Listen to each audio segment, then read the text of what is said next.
नागभीड तालुक्यातील चिंधीचक गावाचे परंपरागत वैद्यराज मनोज समर्थ यांना छत्तीसगडमध्ये राष्ट्रीय सन्मान।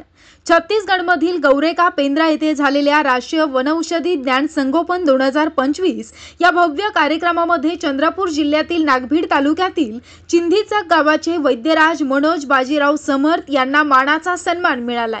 पारंपरिक वनौषधी उपचार पद्धतीत उल्लेखनीय कार्याबद्दल त्यांना शाल, श्रीफळ आणि मानपत्र देत गौरविण्यात आलं। देशभरातील 25 राज्यातील 1200 वैद्य आयुर्वेद तज्ञांच्या उपस्थितीत त्यांच्या कार्याची राष्ट्रीय स्तरावर दखल घेण्यात आली। चिंधीचक येथील आदिनाथ वनौषधी आणि निसर्गोपचार केंद्राच्या औषधांना वैज्ञानिक आणि संशोधनांकडून विशेष प्रतिसाद मिळाला।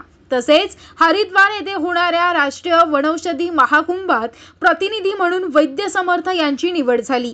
यासोबतच त्यांची अखिल भारतीय परंपरागत वनौषधी प्रशिक्षित वैद्य महासंघाच्या महाराष्ट्र राज्य संपर्क प्रमुखपदी नियुक्ती करण्यात आली असून ही विदर्भासाठी अभिमानाची बाब ठरली।